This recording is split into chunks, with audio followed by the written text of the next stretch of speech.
Nah, alhamdulillah pada kesempatan ini kita bisa bertemu ya. Yang pertama mungkin kita silaturahmi, kemudian yang kedua nanti kita akan sedikit sharing kaitannya dengan Ukom ya, Ukopenten ya, sahabat Ukopenten di sini.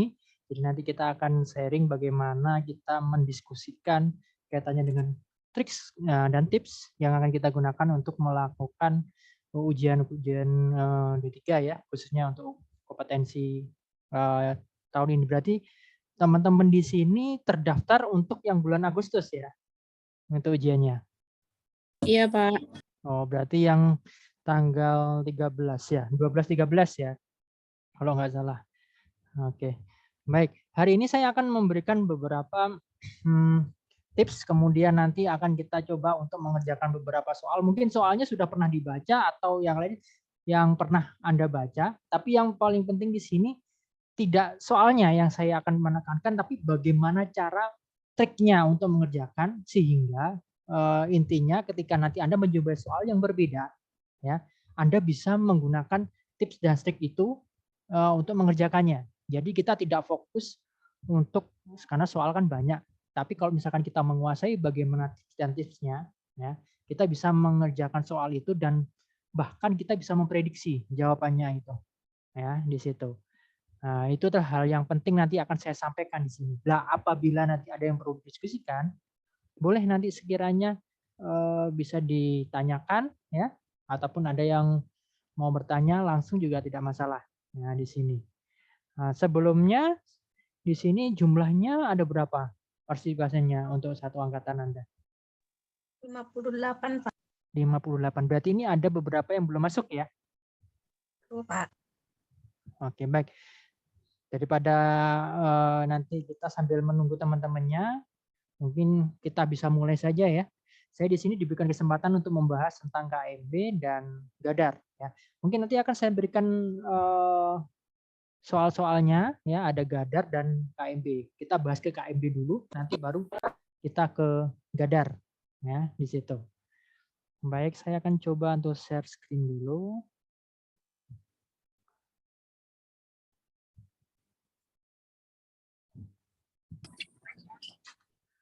Baik, kelihatan ya untuk PowerPoint-nya di sini? Kelihatan, Pak. Oke, kelihatan. Ini saya ada beberapa soal ya. Mungkin nanti tidak kita bahas semuanya ya.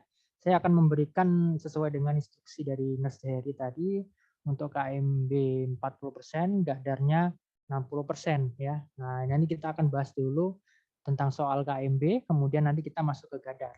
Nah, di situ. Baik, kita akan mulai dengan KMB dulu ya. Di sini. Oke. Sebelum kita masuk ke KMB, ya, saya akan memberikan beberapa tips ya, mungkin sama tipsnya sama dengan mentor-mentor yang lainnya, ya, kaitannya dengan cara mengerjakan uji kompetensi. Yang pertama adalah kita mencari kata kunci, ya. Nah, sebelum kata kunci, saya ingin memberikan saran apabila kita masuk ke dalam area-area tertentu, misalkan area keperawatan medikal bedah, area Gadar, ya, nanti kita akan bedakan soalnya. Nah, di situ. Dan yang kedua, kita harus berada di departemen tersebut. Ya, kalau kita di KMB berarti kita memenuhi kebutuhan dasar manusia kaitannya dengan medical bedahnya, baik itu nanti kaitannya penyakit-penyakit internal maupun bedah, ya, karena lingkupnya luas. Tapi kalau misalkan nanti kita masuk ke dalam emergency, ya, Gadar kritis, berarti kita pemikiran kita sudah mengarah ke gawat darurat, ya. Nah, itu yang pembedanya. Nanti akan kita contohkan dengan soal. Ya, di situ. Itu yang penting. Kemudian tipsnya yang pertama, cari kata kunci di dalam soal. Nah, di situ. Kalau saya biasanya saya langsung membaca pertanyaan dulu untuk menghemat ya, menghemat waktu. Saya contohkan satu soal dulu sambil kita mereview ya. Nah, jadi kalau misalkan saya menjumpai soal seperti ini, misalkan saya tidak membaca ini dulu ya, teman-teman kompeten di sini ya. Saya biasanya langsung membaca pertanyaannya terlebih dahulu ya. Jadi kalau saya mulai, jadi apakah pengkajian lanjut pada kasus tersebut? Berarti kata kuncinya di sini adalah pengkajian. Ya, berarti apa yang harus kita lakukan untuk melakukan pengkajian pada kasus tersebut. Nah, kalau kita sudah menemukan kata kunci dalam pertanyaan, kita bisa mereview dari jawaban ini. Kira-kira dari semua ini yang termasuk pengkajian mana? Ya, dari A, B, C, D, E, ini yang masuk pengkajian bisa masuk semua, ya. Tapi masuk ke dalam pengkajian kita bisa milih A, B, C, ya. Ini kan kita melakukan pengkajian. Nah, sebelum kita membaca soal, ya. Sebelum kita membaca soal, ketika kita sudah kunci pilihan A, B, C, ya, berarti kita kembali ke soal. Nah, untuk menghemat waktu ya tips ini ya. Jadi kita baca akhirnya, seorang perempuan berusia 47 tahun dirawat di ruang penyakit dalam dengan diagnosis peritonitis dan mengeluh nyeri perut. Ini berarti areanya adalah area mana? Kita lihat yaitu area pencernaan. Ya. Hasil pengkajian skala nyeri 6, tampak wajah menyeringai, ya. Ini tanda-tandanya sudah jelas ya. Frekuensinya, nadi, napas dan sebagainya. Dari pengkajian yang kita pelajari ya di KMB, kalau kita menjumpai seperti ini, pengkajiannya kita harus fokus kemana di sini ya. Nah, jadi kalau kita lihat dari pilihan A, B, C, di sini adalah yang paling tepat adalah pengkajiannya kita masuk ke dalam pilihan yang C. Ya. Nah, jadi kita sudah mengunci jawabannya tadi. Nah, jadi seperti itu caranya ya. Ingat, di dalam setiap soal, ini tips yang kedua, pasti ada 2 jawaban yang akan mengecoh kita untuk memilih salah satunya.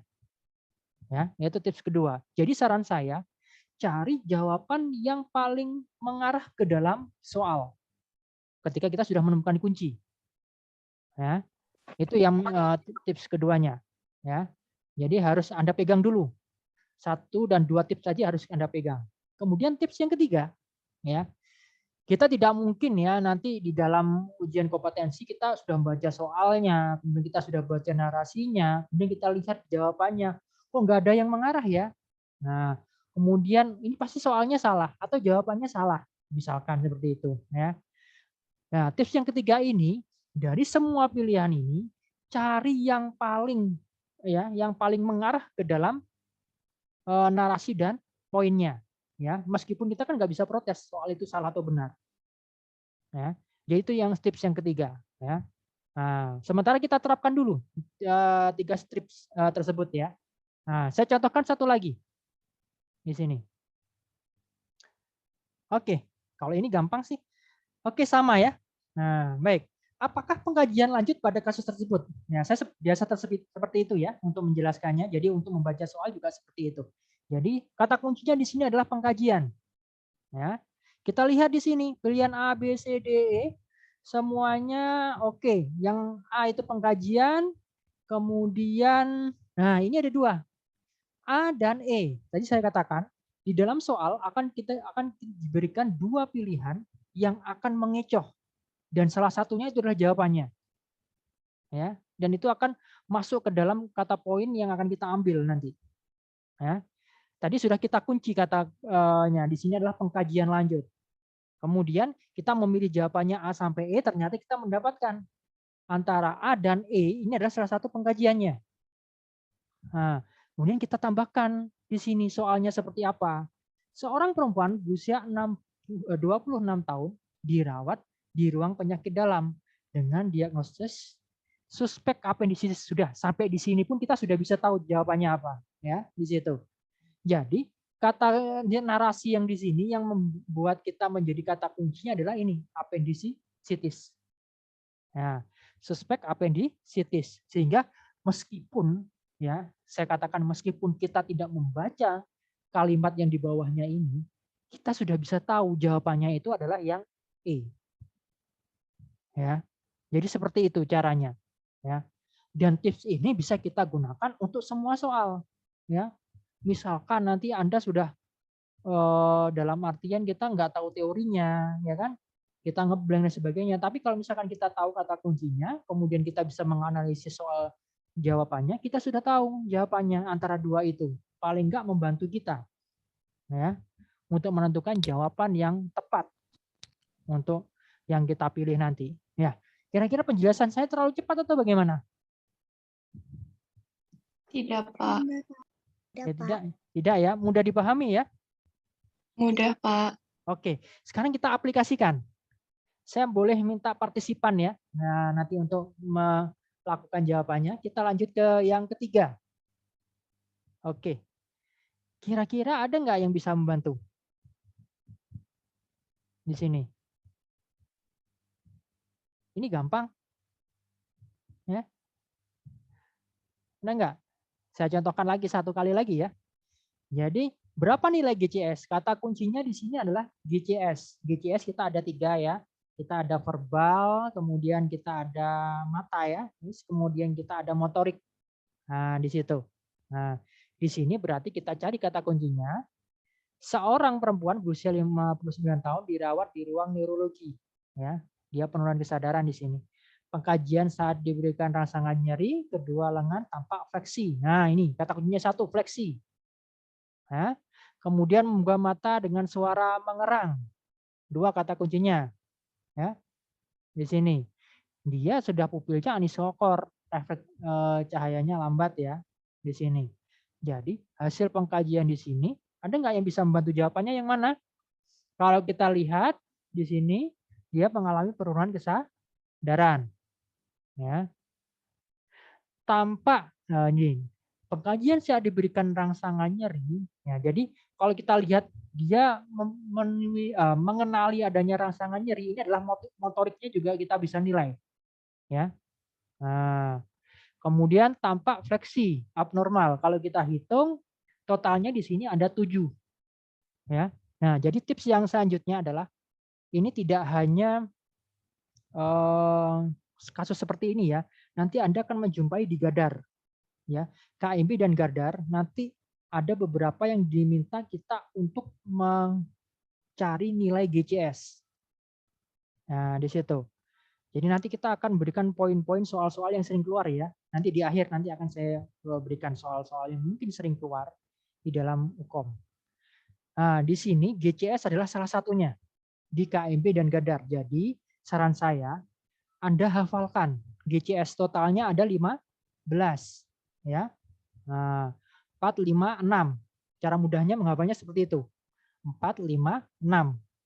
Nah, di situ Anda harus 4 ya, kaitannya dengan mata, verbal, kemudian motorik ya. Jadi totalnya ada 15. Nanti tolong dihafalkan ya. Ini satu, jadi dicatat ya. Saya harus hafal GCS. Nah, di situ. Jadi totalnya di sini ada 7 ya. Di situ. Oke. Nah, selain GCS ada kekuatan otot.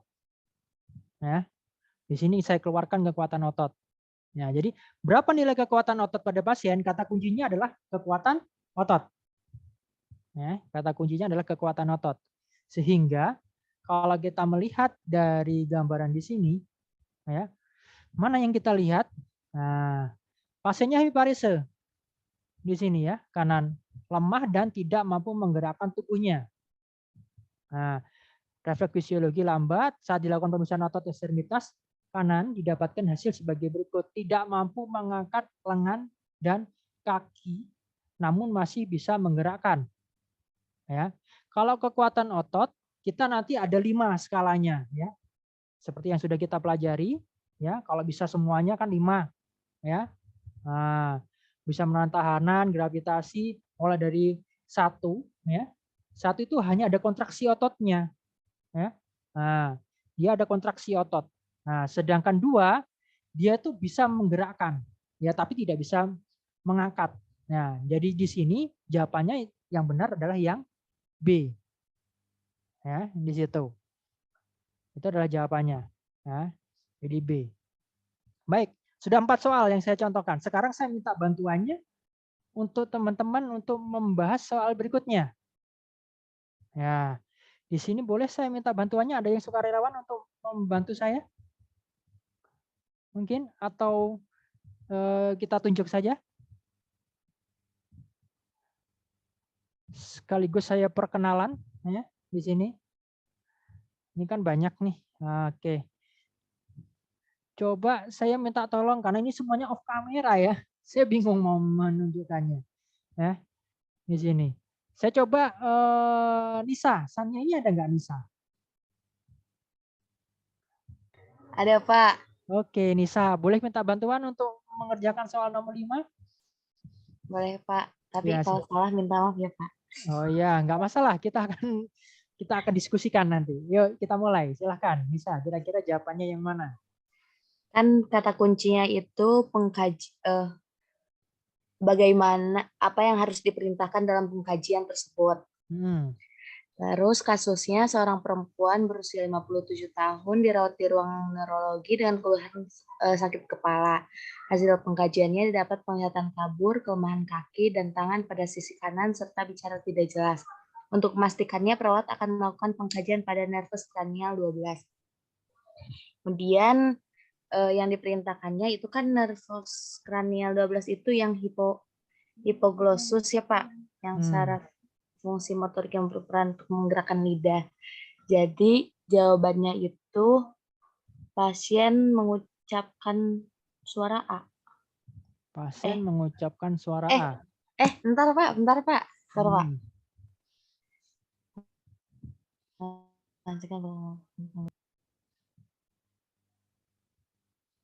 Gimana? Kira-kira yang mana, Nisa? Yang A bukan ya Pak? Oke, kita kunci ya yang A ya. Antara A sama E, Pak. Oke, ya. Baik, kita bahas Nisa. Jadi tadi benar kata kuncinya ada di sini adalah pengkajian ya. Nah, kata kuncinya adalah pengkajian. Tadi seperti tips yang saya berikan ya. Setelah Anda membaca kata kuncinya pertanyaan tersebut, Anda analisis dulu jawabannya ini ya. Nah, dari A sampai E di sini yang mengarah ke jawaban di situ adalah pengkajian ya. Di sini semuanya yang pengkajian di sini semuanya hampir pengkajian. Nah, kita kan belum bisa menentukan jawabannya.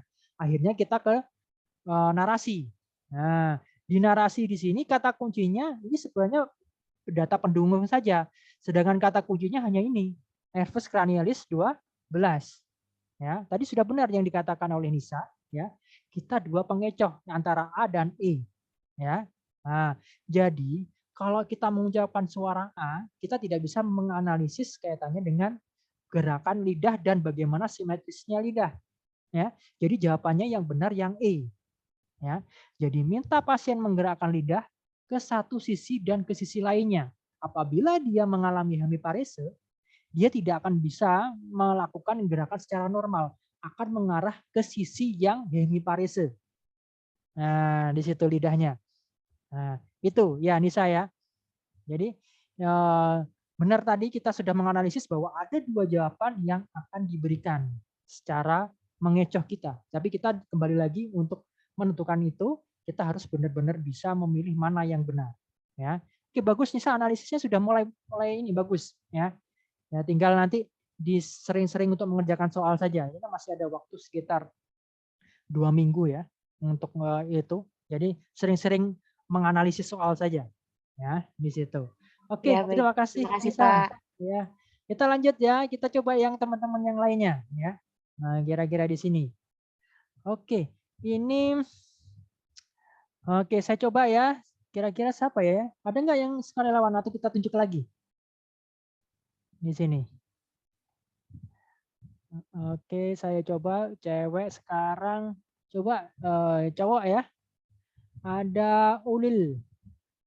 Ya, Ulil Amri. Fadli ini ya namanya. Coba ada nggak Mas ini? Fotonya laki-laki ini. Iya, Pak. Oke. Bisa dibantu saya Mas untuk mengerjakan soal ini? Bisa, Pak. Iya, silakan.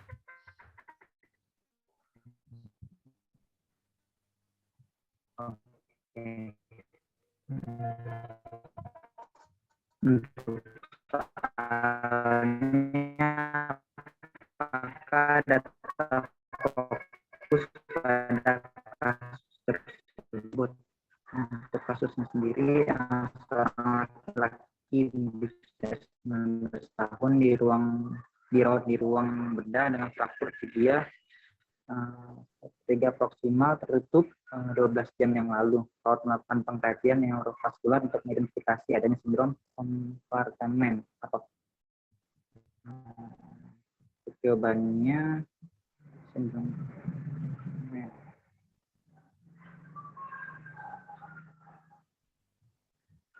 Yang mana kira-kira, Mas? Yang A, Pak, jawabannya, Pak. Oke, kita kunci yang A ya. Baik, kita akan bahas. Maaf, kalau salah. Ya, nggak apa, kita saling Maaf, Pak. belajar aja. Ya, Pilihan jawaban. Iya. oke. Kita mulai ya. Jadi tadi jawabannya yang A yang dipilih. Apakah data fokus pada kasus tersebut? Oke, kata kuncinya di sini saya tambahkan adalah data fokus. Ya, kata kunci di sini adalah data fokus hasil dari pengkajian. Ya, di situ. Berarti kita menganalisis dari A dan I. Nah, di sini kalau kita lihat semuanya adalah data fokus. Nah, kita kesulitan di sini, ya. Nah, B sama B, C, D ini data fokus yang kita bisa analisis, ya. Sekarang kita kembali ke soalnya. Kita cari kata kuncinya. Poin yang penting untuk melihat jawaban mana yang paling tepat. Seorang laki-laki berusia 19 tahun dirawat di ruang bedah dengan fraktur tibia sepertiga proksimal tertutup 12 jam yang lalu. Berarti sudah 12 jam yang lalu. Perawat melakukan pengkajian neurovaskuler. Nah, ingat, neurovaskuler.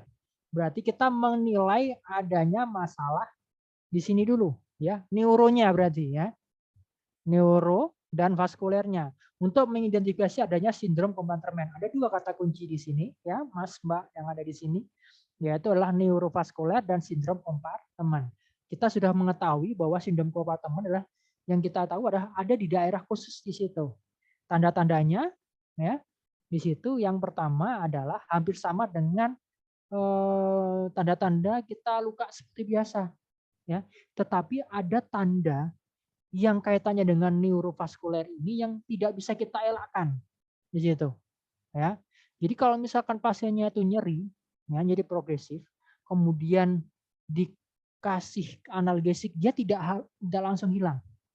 Nah, itu kata kuncinya. Nah, jadi dari B, C, D ini yang masuk ke dalam kata kuncinya yang lebih mengarah yang benar adalah yang D, ya. Edem ini juga bisa, ya. Tapi semua area fraktur kita juga bisa mengetahui bahwa dia mengalami masalah, ya. Tapi kita tidak bisa mengidentifikasi bahwa dia ada masalah pada neurovaskulernya atau tidak. Ya, perubahan warna kulit, ya.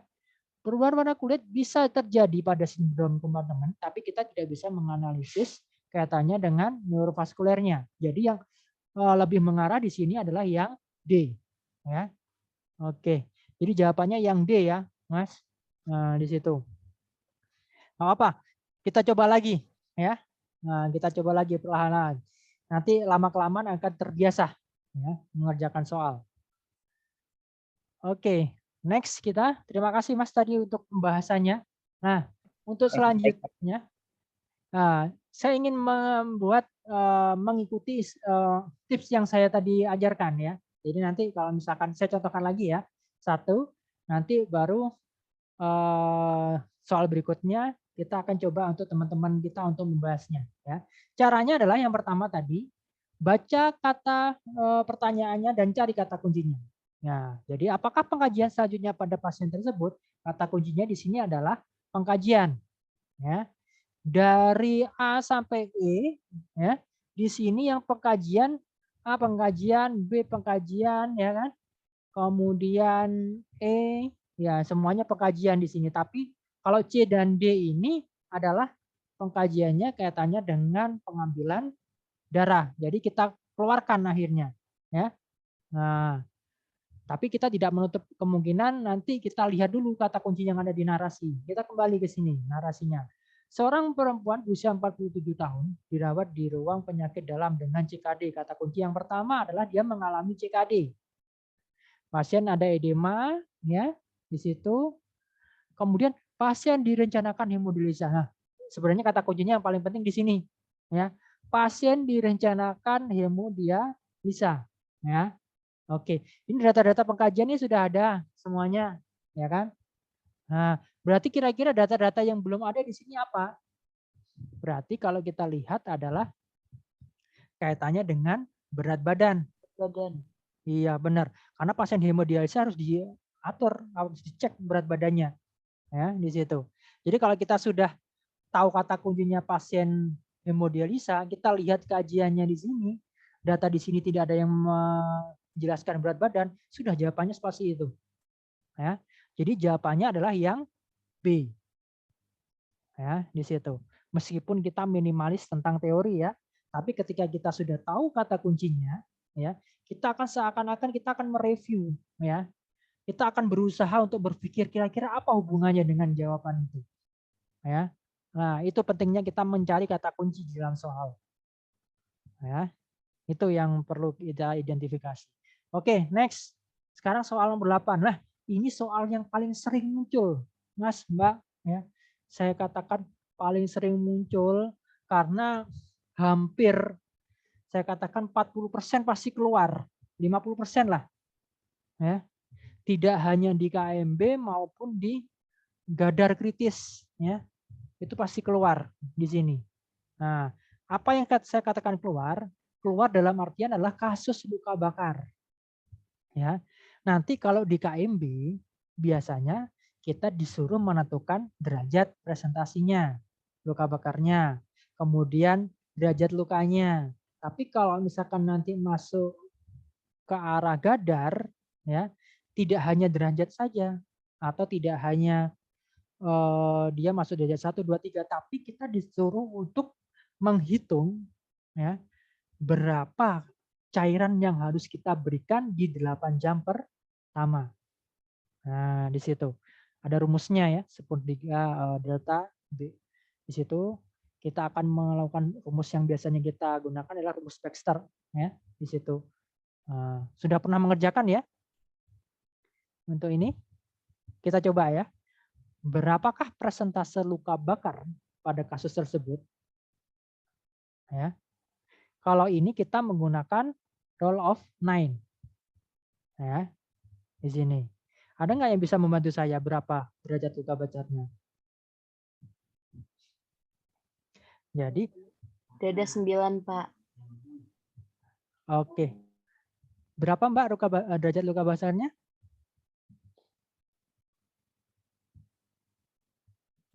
Kita gunakan roll of 9 ya. Berapakah persentase satu luka bakar? Jadi kata kuncinya adalah persentase ya, persentase luka bakar. Kita ketahui bahwa presentase luka bakar kita bagi menjadi beberapa poin, mulai dari kepala depan 9, belakang 9, dada, tangan kanan kiri 9 ya. Dada, perut itu totalnya nanti 18 ya, kecuali genitalia 1. Ya, cara menghafalnya seperti itu. Semuanya 99 kecuali genitalia 1. Ya. Gitu kata kuncinya. Berarti kalau kita lihat di sini, seorang perempuan berusia 36 tahun dirawat di ruang bedah dengan luka bakar derajat 2. Pasien mengeluh nyeri, lemas dan haus. Hasil pengkajian luka bakarnya daerah dada. Ingat daerah dada, ya. Kalau dada ditambah perut 18, kalau dada saja berarti 9. Ya. Kemudian tangan kanan ya. Nah, kalau tangan kanannya di situ depan saja berarti 4,5. Kalau misalkan dia seluruhan tangan kanan berarti 9. Ya. Kemudian paha kanan ya. Totalnya di sini ada 18. Kalau misalkan daerah paha saja berarti 9. Berarti totalnya ada berapa? 27. 27. Iya, benar ya. Jadi seperti itu cara mengerjakannya ya. Jadi harus dihafal dulu roll of 9-nya. Ya. Kalau ini harus hafalan. Ya, nggak bisa kita kalau nggak hafal. Tapi tadi sudah saya katakan cara menghafalnya mudah. Yang lainnya 9 kecuali genitalia 1. Ya, di situ. Jadi itu cara menghafalnya. Nanti dilihat lagi gambaran petanya roll of 9. Ya, di situ. Jadi jawabannya di sini adalah 27%. Oke. Oke. Next. Ya. Nah, ini. Apakah interpretasi pemeriksaan pada kasus tersebut? Interpretasi berarti kita bisa menganalisis, menyimpulkan ya. Artinya seperti itu.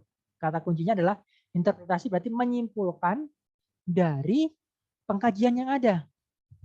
Nah, di situ. Ini ada beberapa. Nah, ini ada beberapa yang mengecoh ya. Ini membahas tentang tuli semua. Berarti ini areanya sensorik dan kaitannya dengan konduksi.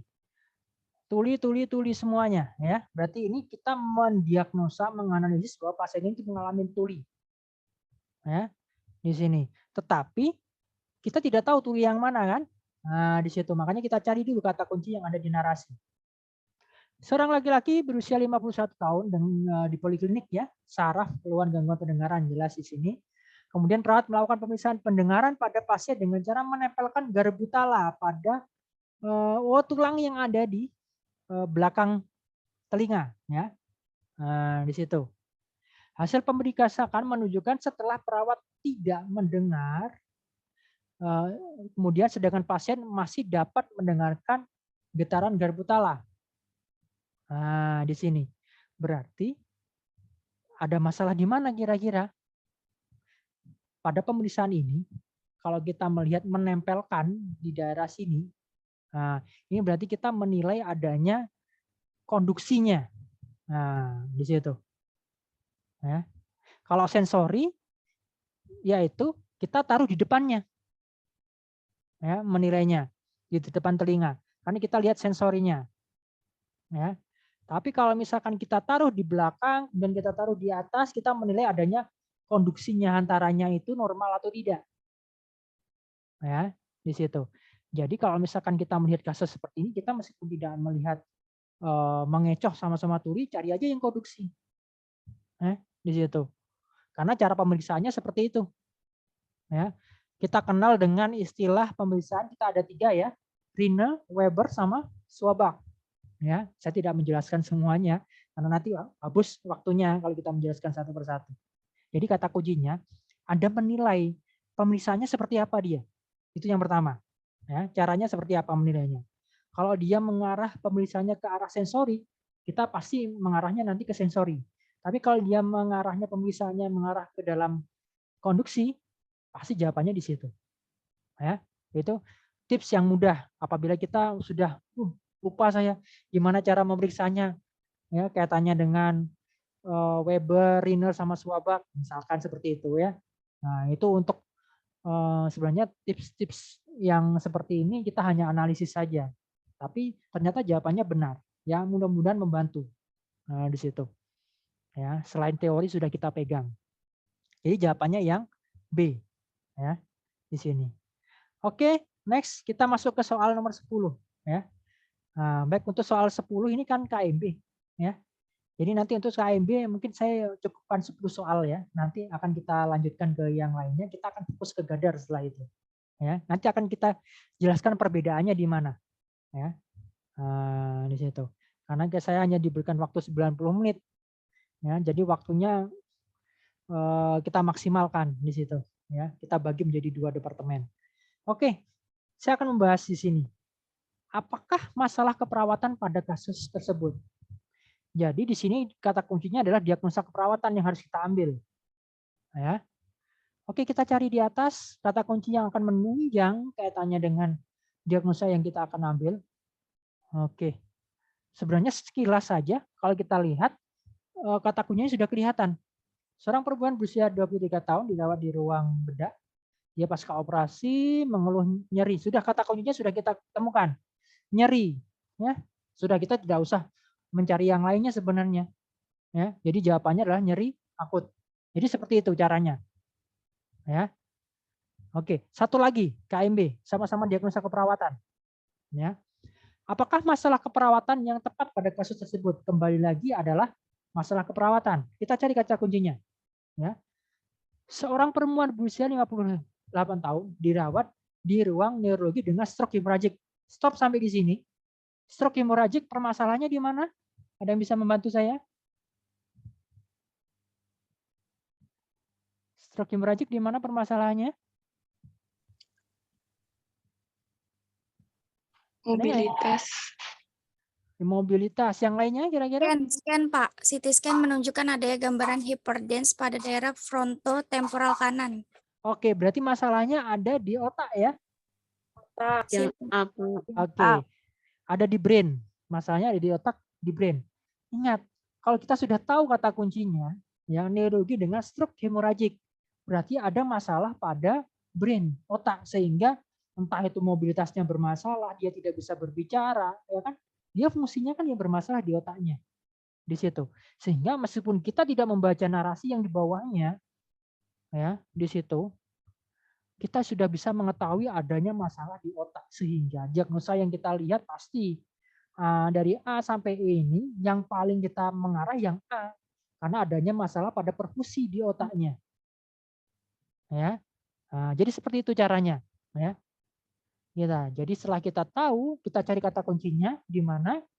Jadi narasi yang ada di sini itu hanya menambahkan data saja, Mas, Mbak, ya. Sehingga ada lebih yakin, oh benar ini. Tadi sudah dikatakan bahwa ada gambaran hyperdense di sini. Oh berarti sudah yakin kita bahwa CT scan-nya mengalami masalah di otaknya. Ya, kata kunci yang kedua ini sebenarnya.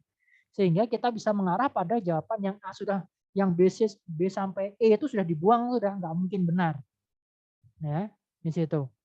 Karena kita sudah mendapatkan data yang lebih mendukung di situ. Oke, bisa dipahami ya cara mengerjakannya ya. Bisa, Pak. Oke, baik.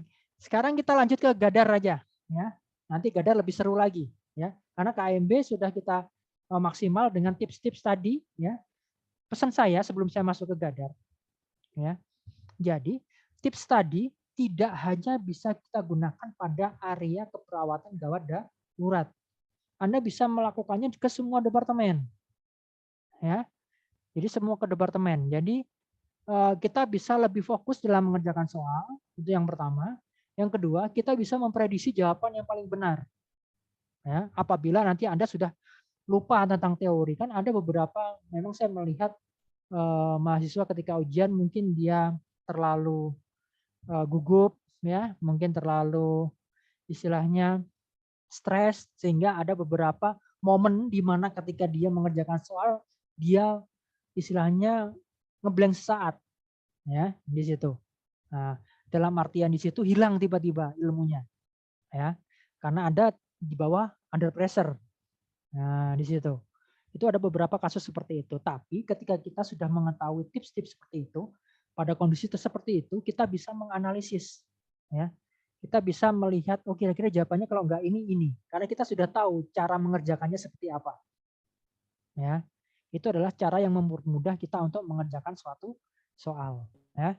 Oke, ini sebenarnya soalnya banyak, ya, tapi saya tidak membahas semuanya karena waktunya nggak cukup, ya, di situ. Saya akan masuk ke Gadar.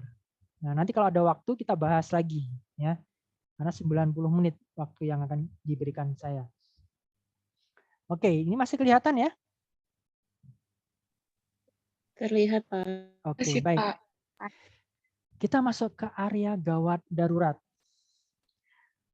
Sama seperti yang di KMB tadi, ada beberapa tips yang akan saya berikan untuk area gawat darurat. Yang pertama, kata kunci di area gawat darurat itu pasti mengarah pada suasana yang emergensi. Yang kedua, di dalam soal pasti akan mengarah pada tempat-tempat tertentu, ya, gawat darurat dan kritis. Contoh IGD, ya, bencana, kemudian ruang ICU, ya kan, critical thinking di situ, ya. Jadi kalau kita lihat contoh satu soal ini, jelas ini pasien IGD, ya, karena di sini ada istilahnya IGD, gawat darurat. Nah, di situ. Jadi kita harus bisa melakukan interpretasi, yaitu melihat ini soalnya ranahnya KMB atau gawat darurat. Karena biasanya kita mengecoh, ya, Mas Mbak. Biasanya kita kesulitan untuk mengenali ini soal gawat darurat atau soal KMB. Itu yang pertama. Yang kedua, kita tidak bisa menentukan intervensinya. Intervensinya masuk ke area Gadar atau intervensinya masuk ke arah KMB. Nah, itu kesulitannya biasanya mahasiswa. Ya.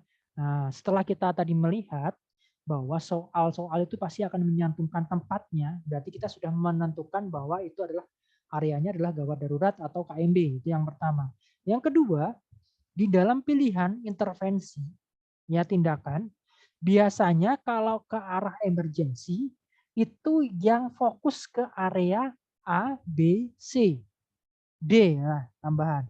Kalau kita masuk ke triase bisa sampai E, jadi A, B, C, D, E, ya, yang mengancam nyawa di situ, ya. Itu yang perlu kita fokuskan ke situ. Jadi mindset kita pindahkan ke area itu. Ya. untuk mempermudah kita mengerjakan soal. Nah, saya contohkan, sama untuk tipsnya seperti Kak Ambia tadi. Di sini kita langsung membaca pertanyaannya, ya teman-teman kompeten, saya panggil kompeten ya di sini. Jadi Anda untuk mempersiapkan ujian kompetensi. Apakah derajat luka bakar yang dialami pasien pada kasus tersebut? Kata kunci di sini adalah derajat luka bakar. Berbeda dengan yang tadi, soal tadi.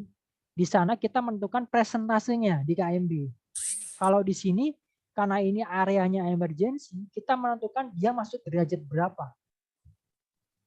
Nah, saya ceritakan di sini ya. Di sini kalau kita lihat derajat 1, 2, dan 3 yang membedakan adalah kerusakannya. Ya, untuk mempermudah menghafal. Kalau derajat 1, PKK dipakai juga yang satunya. mohon untuk di silent ya.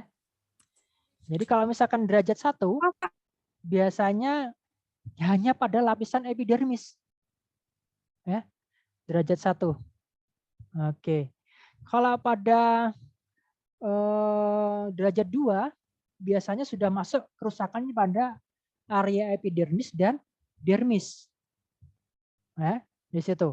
Kalau derajat 3, nah yang lebih parah lagi itu kerusakannya meliputi seluruh kulit ya, ketebalan kulit. Nah, sampai jaringannya subkotan di situ ya. Itu untuk membedakan derajatnya, berarti letak-letaknya. Ya. Nah, itu sebagai gambaran awal saja. Tapi kita tidak membahas satu persatu. Kita lihat di sini kata kuncinya. Oke, seorang laki-laki berumur 26 tahun masuk IGD mengalami luka bakar pada tangan kanan. Dialami sejak 6 jam yang lalu. Luka bakar tidak nampak adanya bule ya, berwarna abu-abu dan pada saat disentuh tidak terasa nyeri. Wah, saat disentuh tidak terasa nyeri. Nah, ini sebenarnya kata kunci juga di situ. Ya. Kalau kita lihat, ini derajat 1 dan 2 itu masih ada nyeri. Ya. Jadi kata kuncinya di sini. Disentuh tidak terasanya nyeri. Karena mengapa? Dia sudah melewati serabut saraf paling dalam. Ya. Sehingga kalau kita lihat di sini, pasti kita sudah mengarah ke derajat ketiga. Nah, kata kuncinya seperti itu. Jadi kata kunci pertama adalah luka bakar dan tidak terasa nyeri.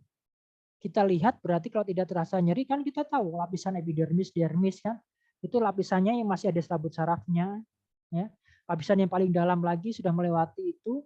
Sehingga nyeri pun sudah terlewati di situ. Ya. Sehingga jawabannya yang benar adalah yang C. Di situ. Oke, kita sudah tahu kata kuncinya tadi. Ya. Nanti ada beberapa soal yang menghitung kaitannya dengan jumlah cairannya. Nanti coba mudah-mudahan keluar soalnya ya. Kita next dulu ke soal berikutnya. Oke. Tadi saya katakan kembali lagi. Kita analisis ini soal IGD, ada UGD, sudah satu. Yang kedua tips yang pertama, apakah tindakan yang segera diberikan pada kasus tersebut? Berarti tindakan segera. Kata kuncinya tindakan ya. Dari A, B, C, D. Di sini yang tindakan semuanya tindakan, ya, semuanya tindakan. Tapi yang mengarah ke ABC, nah ya kembali lagi ya, mengarah ke ABC di sini adalah A, B, dan D. Ya ingat, tadi kan kata kunci di Gadar yang kedua adalah kita fokus ke area ABCD. Ya di situ. Jadi semuanya yang fokus ke ABCD adalah A, B, dan D. Kita belum mengarah ke ini ya, ke soal ya. Nah, kita harus menganalisis jawabannya dulu di sini. Oke, kita sudah menguji 3 jawaban ya. Sekarang kita lihat di kata kunci yang ada di soal narasi. Ya. Seorang laki-laki berumur 35 tahun masuk UGD karena kecelakaan dengan kondisi tidak sadar. Pasien sudah mengalami penurunan kesadaran. Pasien di sini pada pemeriksaan tidak ditemukan tanda-tanda sumbatan jalan nafas. Nah, gugurlah di sini tindakan yang poin B. Ya, gugur jawabannya kan secara otomatis karena tidak ditemui tanda-tanda sumbatan jalan nafas. Kemudian terjadi distensi vena jugularis. Oke, distensi vena jugularis. Pasien trakea bergeser ke arah samping kiri. Nah, trakeanya ke kiri, nampak jejas di daerah sebelah kiri hasil auskultasi, terdengar bunyi nafas, tidak terdengar bunyi nafas ya. Pasien dicurigai menderita tension pneumotorak. Ya, kalau tension itu saya jelaskan seperti ini, udara itu bisa masuk ke dalam rongga, tapi tidak bisa keluar. Ya, biasanya di area rongga pleura. Nah, jadi kata kuncinya di sini adalah ini sebenarnya tension pneumotorak. Ya, biasanya tindakan tension pneumotorak di sini adalah jawabannya yang benar adalah yang A. Ya, jadi kita menggugurkan B sama D sudah, ya kan? Karena kita sudah tahu tension pneumotorak, ya. Karena tension pneumotorak kita harus melakukan yaitu tindakan yang kita namakan adalah needle menggunakan dekompresi hematorak menggunakan needle tracheostomy, ya. Biasanya ukurannya 14 sampai 16. Jadi kita lubangi daerah paru-paru itu biasanya di costa, intercosta, ya, di situ. Supaya apa? Udara tadi yang masuk bisa keluar sehingga pasiennya bisa bernafas lagi. Nah, itu biasanya terjadi pada kasus-kasus tension pneumotorak. Biasanya ini sering loh ya di film-film ya. Kalau yang suka film-film kedokteran ya, biasanya ini sering sekali muncul kasus-kasus seperti ini ya, tension pneumotorak. Jadi jawabannya yang A. Oke. Sekarang selanjutnya. Ini teman-teman ini sudah pernah ikut BTCLS? Sudah, Pak. Oh, berapa lama? Sudah lama? Yang ikut Di pelatihan? semester 5. Di semester 5. Desember, Pak. Desember ya, mudah-mudahan masih ingat. Karena kebanyakan materi Gadar itu dia paling banyak mengambil materi dari itu BTCLS. Ya. Nah, salah satu contohnya ini. Nah, apakah yang tepat pada kasus tersebut? Apakah tindakan? Berarti kata kuncinya di sini adalah tindakan. Oke, yang sudah pernah ikut BTCLS, kira-kira dari A, B, C, D, E, di sini yang merupakan tindakan semuanya tindakan. Ya. Tetapi kita lihat kata kuncinya di soal. Tindakan ya. UGD dengan dia adalah pasien 5 tahun dibawa ke UGD dengan keadaan sulit bernafas akibat tersedak biji rambutan. Wah, kemarin ketika Anda lakukan BTCLS, kira-kira apa yang dilakukan pada pasien tersumbat? Oke, benar ya. Jadi Helmich maneuver. Nah, jadi ini gampang soalnya ya. Karena kita sudah melakukan pelatihan BTCLS. Nah, di situ. Nanti jangan lupa direview kembali ya soal materi-materi BTCLS. Dibaca. Kemungkinan nanti ada beberapa kasus yang biasanya muncul di situ keluar. Ya. Oke. Nah, ini juga masuk ke dalam materi BTCLS juga. Ya.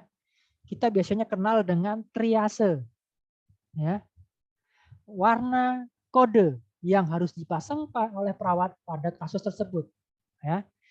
Kita kenal kita ada kalau di Indonesia kita menggunakan triase merah, kuning, hijau ya dan hitam di Indonesia. Tapi ada beberapa rumah sakit yang menggunakan 4 warna, ada yang menggunakan 5 warna, ya tergantung dia menggunakan triasenya pakai mana, ya pakai Australia, Kanadian, ya Kanada. Nah, ada banyak referensi ya. Tapi kita karena di Indonesia, kita biasanya masuk ke area yang biasanya kita gunakan merah, kuning, hijau dan hitam, ya di situ. Oke, saya boleh dibantu kira-kira siapa yang boleh menjawab ini?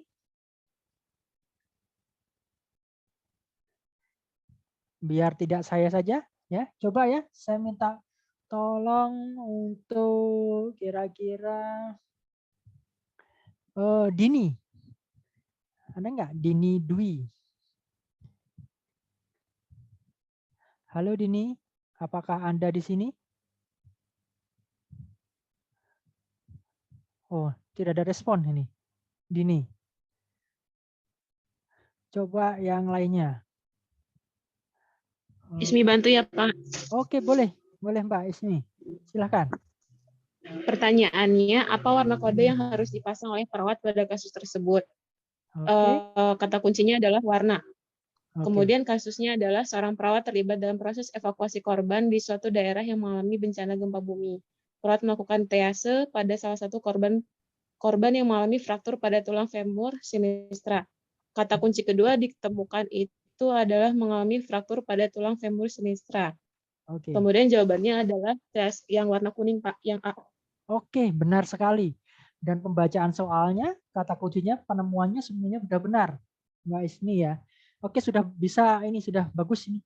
Ya, berarti sudah siap untuk melakukan ujian ya. Jadi kalau sudah seperti ini saya lebih enak nanti ke depannya ini. Jadi nanti soal-soal berikutnya sudah bisa. Jadi seperti itu ya, teman-teman. Cara membahasnya ya, benar sekali. Jadi sudah ditemukan kata kuncinya, kemudian tadi sudah menemukan kaitannya dengan kata kunci di soal. Kemudian kita sudah bisa menentukan jawabannya yang ada di soal ya. Pokoknya intinya kalau dia tuh gawat ya, ranahnya resusitasi. Anda kan sudah kenal resusitasi ya. Dia ranahnya resusitasi mengancam ABC. Cukup di situ saja. A, B, C mengancam A, B, C di triase. Anda ngambil merah. Sudah. Ya. Tapi kalau misalkan itu di luar ABC dan masih bisa dipending tindakannya, kita ambil yang kuning. Kalau pasiennya masih bisa jalan atau bergerak, kita ambil yang hijau. Gitu caranya. Ya. Tapi kalau pasiennya sudah meninggal ya hitam. Ya, di situ. Ya, bagus pasti untuk pembahasannya ya, Mbak. Coba yang lainnya mungkin ada yang bisa sama, ya. Oke. Nah, keluarkan tadi yang saya katakan. Jadi di sini adalah penghitungan cairan. Bedanya di KMB, nah, kita akan ditentukan beberapa yang harus kita berikan kepada pasien luka bakar itu. Karena kan biasanya pasien masuk ke IGD, luka bakar sudah ditentukan derajatnya, kita memberikan cairan kan di situ. Berarti kita menghitung kebutuhan cairannya akhirnya. Nah, di situ. Saya akan memberikan caranya, ya, rumusnya. Ya.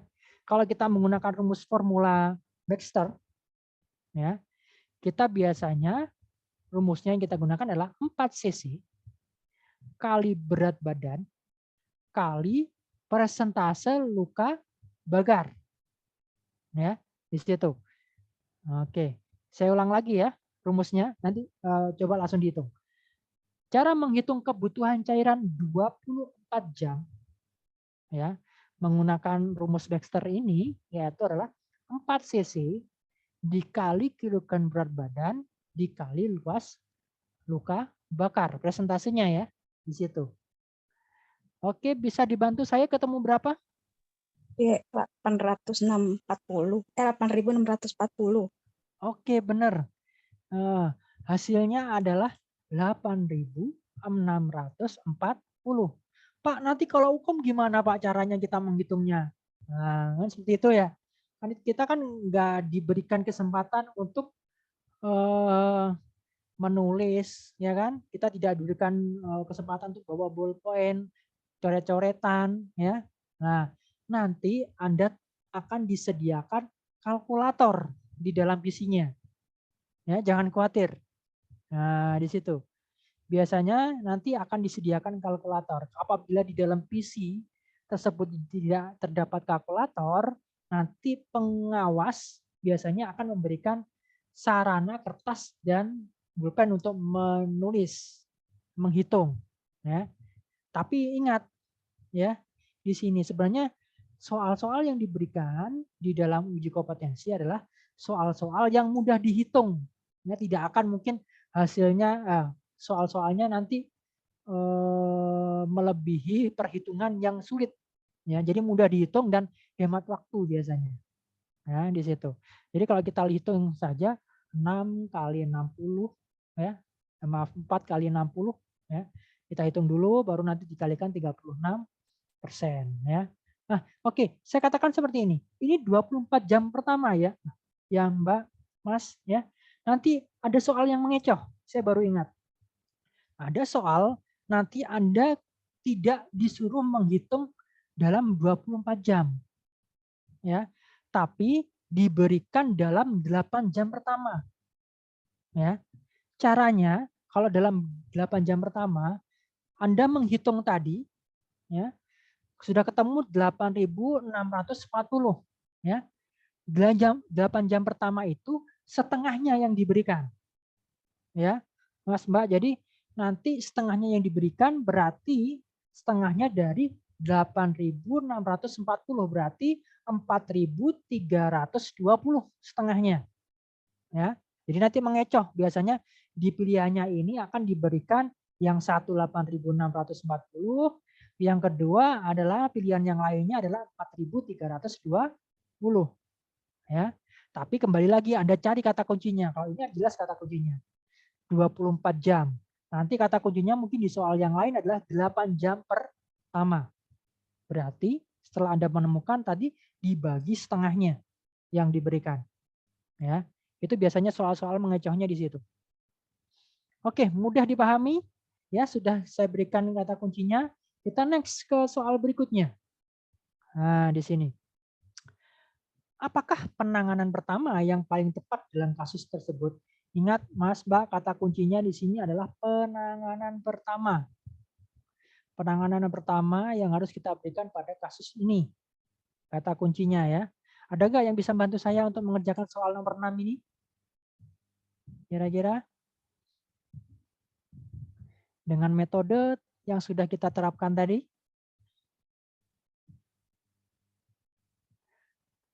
Mungkin saya ini lagi ya, saya tunjuk lagi ya. Oke, saya minta tolong untuk Dian Agustin mungkin. Boleh? Dian Agustin? Apakah ready di sini? Bapak, ini saya PPT-nya, Pak. Oh, PPT-nya kenapa? Kurang jelas? Enggak, kayaknya sinyalnya, Pak. Oke, baik. Sinyalnya ya. Oke, mungkin ada yang lainnya bisa membantu saya? Coba yang lainnya mungkin.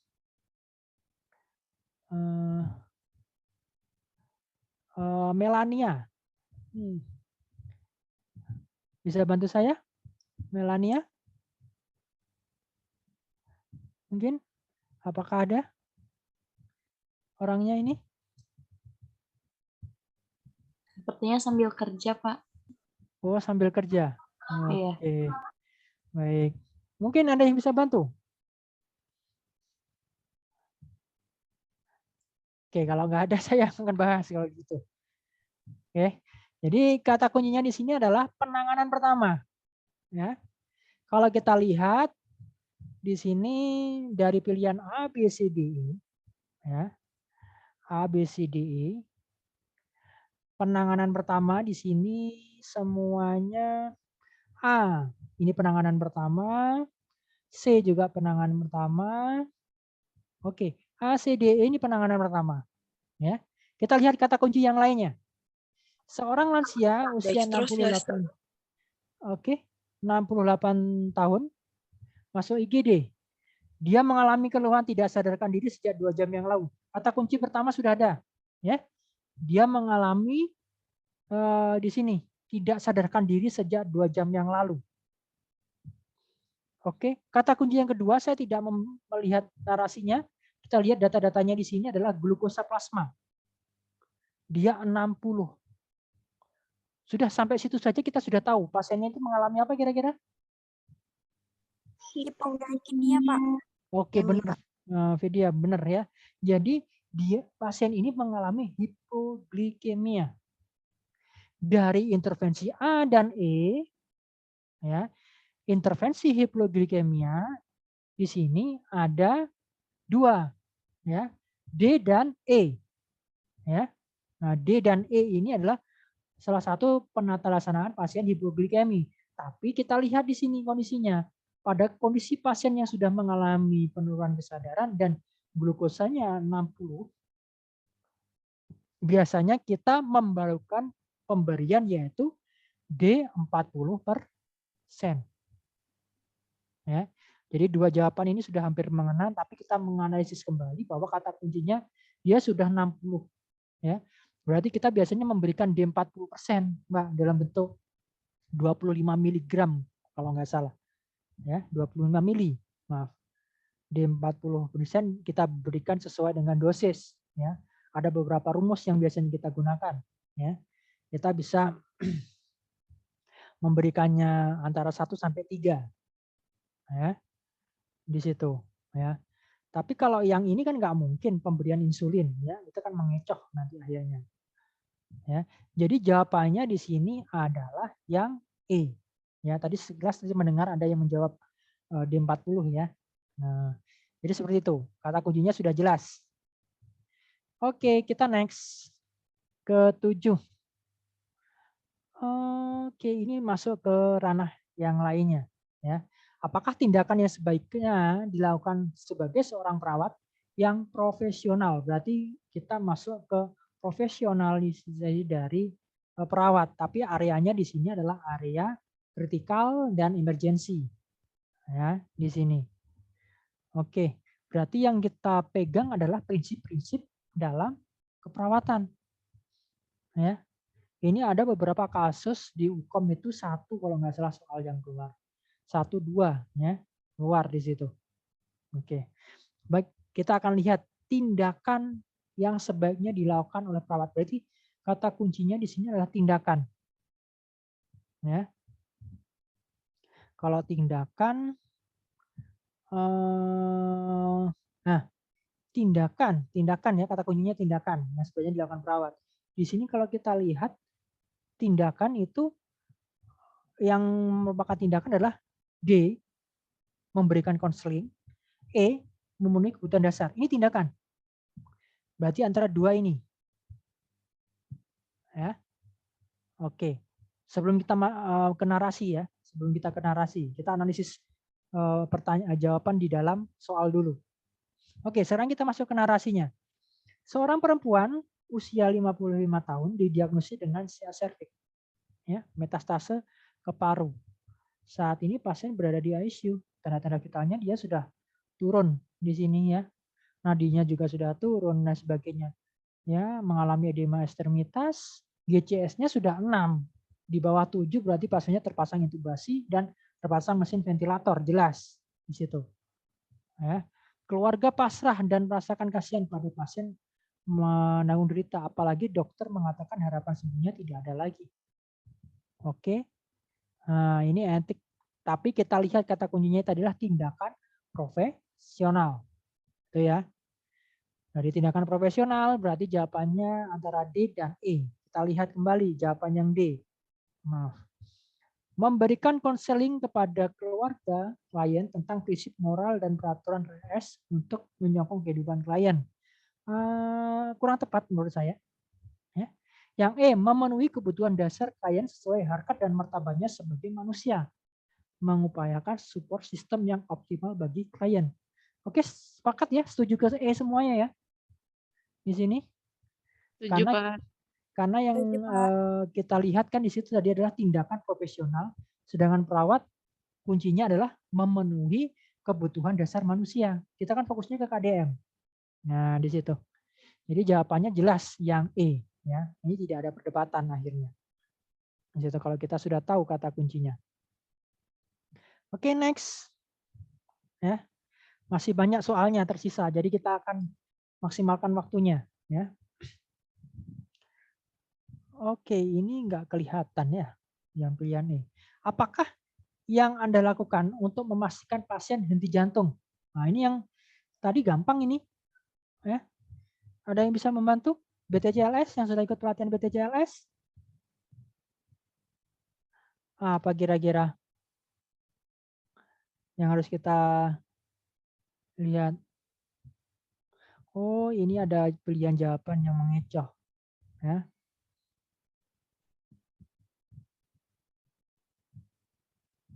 Ada nggak yang bisa membahas saya?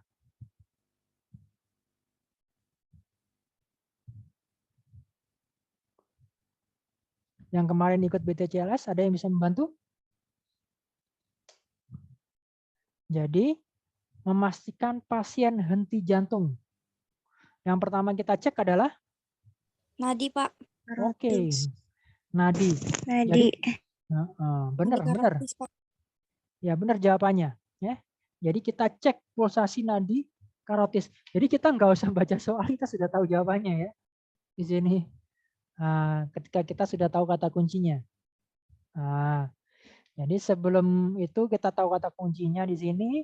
Jadi kita tidak membaca soal, kita sudah tahu jawabannya. Cek pulsasi nadi karotis. Mengapa nadi karotis? Karena nadi itu terletak yang paling dekat dengan jantung.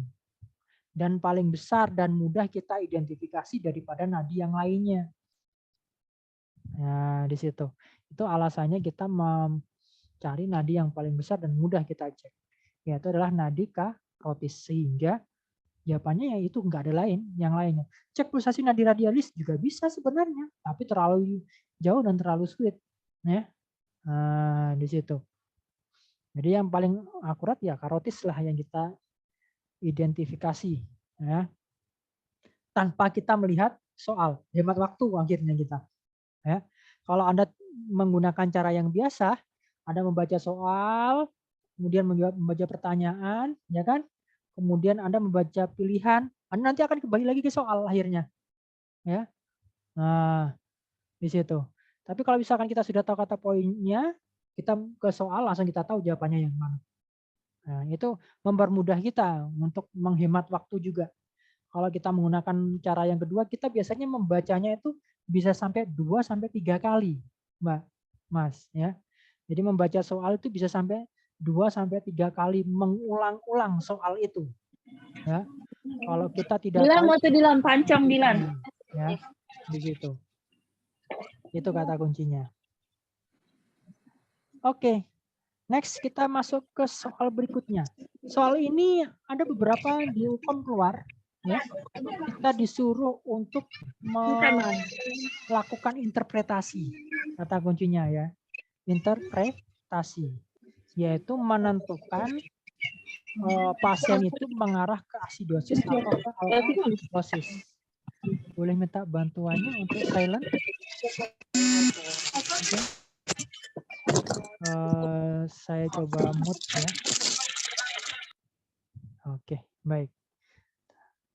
Kita coba untuk membahas itu, ya. Jadi kata kuncinya di sini adalah interpretasi. Ya. Kalau kita sudah tahu blood gas arteri atau blood gas analisis arteri, kita tidak usah membaca narasi sepanjang ini. Ya. Kita hanya fokus pada area ini saja, area hasil blood gas arterinya. Ya.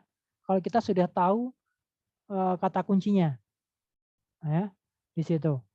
Jadi kita tadi kata kuncinya adalah interpretasi kaitannya dengan blood gas arteri ya, atau BGA ya. Nah, di situ. Jadi kita disuruh menentukan asidosis dan alkalosis. Saya tentukan di sini kalau asidosis pasti dia keadaannya asam. Ya. Teman-teman boleh identifikasi kalau asidosis keadaannya asam, pasti pH-nya semuanya di bawah 7,35. Karena normalnya adalah 7,35 sampai 7,45. Ingat dihafal-hafal ya. Kalau misalkan dia di bawah 7,35, pasti dia sudah asidosis.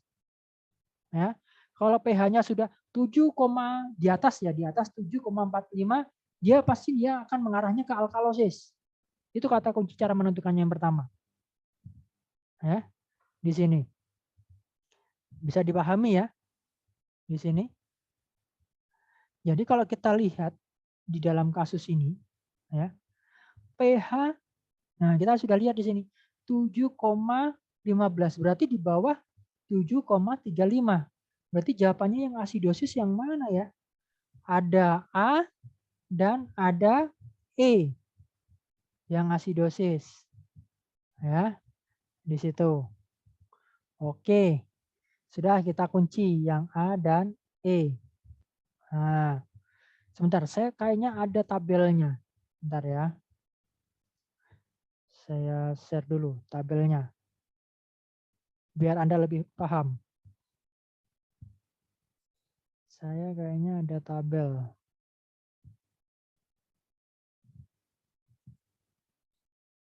Oke.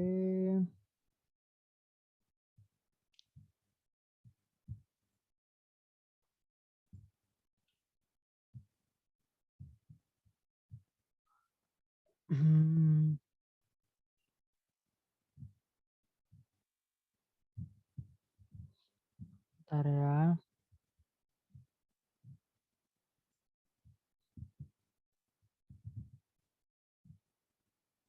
Oke, ini saya dapat.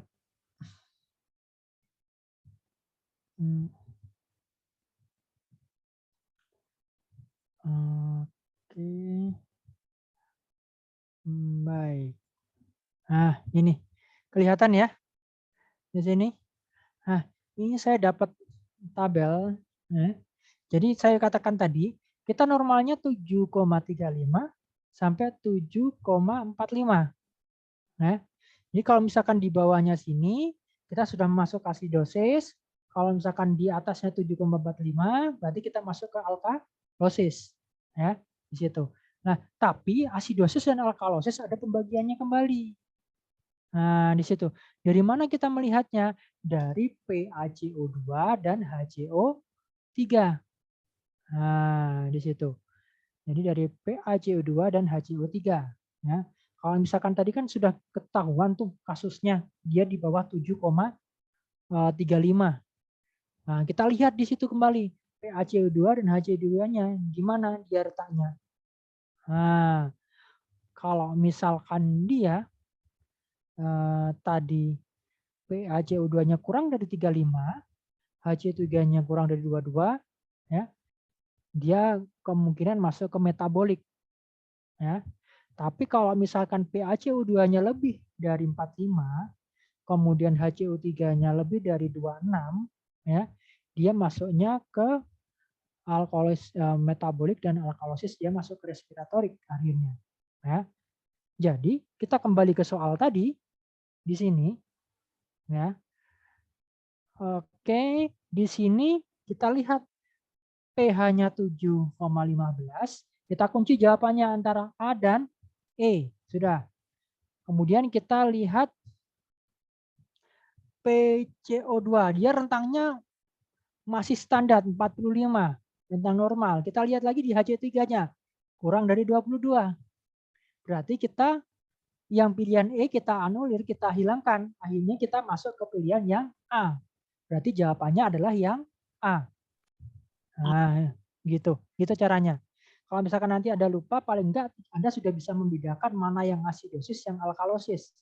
Jadi kalau misalkan pH-nya kurang dari 7,35, Anda sudah mengarahnya ke asidosis sudah. Nggak usah mikir alkalosis sudah. Ya, di situ. Tapi kalau misalkan nanti pH-nya 7,45 di atas itu, Anda sudah mengarahnya ke alkalosis. Jangan kembali lagi ke asidosis. Itu ya caranya. Nah, itu untuk mempermudah kita. Ya. Caranya seperti itu. Oke. Bapak, Ya, silakan. izin bertanya. Nanti yang tabel tadi kan biasanya ada tuh yang tabel nilai normal kayak gitu, Pak. Kalau UKOM. Ya, Gitu nanti aja. ada disediakan. Nanti ada nggak? Ada disediakan nanti. Oke. Oh, Ya, iya. bagus. Terima kasih, Pak. Ya, sama-sama. Nisa. Jadi bagus ya, nanti Anda akan mendapatkan nilai-nilai di dalam soal ya, nilai normal dan sebagainya, nanti akan ada tabel nilai, biasanya disediakan nanti di situ. Ya. Nah, tapi meskipun kita disediakan, tapi kita harus tahu konsepnya dulu. Asidosis itu apa, alkalosis itu apa, ya. Jadi sudah saya jelaskan bahwa asidosis kata kuncinya pasti dia mengarah ke keadaan asam. Sehingga pH-nya pasti 7,35 di bawah itu. Kalau alkalosis lebih dari 7,45. Nah, kalau sudah tahu konsepnya itu, mudah nanti Anda mengerjakannya. Ya, di situ. Oke. Next, kita masuk soal berikutnya. Nah, bentar, soal 10 ini. Kita aplikasi lagi. Ayo, ada yang bisa membantu saya enggak? Soalnya sama. Ada yang bisa membantu saya? Hasil interpretasi, kata kuncinya sudah interpretasi. Ya, kalau sudah interpretasi, Asidosis, Pak. oke, benar. Kita sudah cek di sini, yaitu adalah kita masuk ke asidosis, berarti pilihannya antara A dan E. Ya, antara A dan E. Oke, kita lihat kembali di situ. Dikatakan A dan E, yang satunya metabolik, yang satunya respiratorik, tadi sudah kita bahas. Kalau metabolik berarti nanti kita lihat PCO2-nya dan HCO3-nya pasti di bawah 22. Ya, berarti otomatis kita anulir yang A. Ya, berarti nggak mungkin jawabannya yang A. Nah, berarti jawabannya adalah yang E. Nah, dia asidosis respiratorik terkompensasi sebagian. Jadi gitu caranya, ya. Nah, sehingga kita tidak perlu membaca soal ini di atasnya. Kalau dibaca juga nggak masalah, ya. Coba kita kan kalau UKOM itu kan menghemat waktu.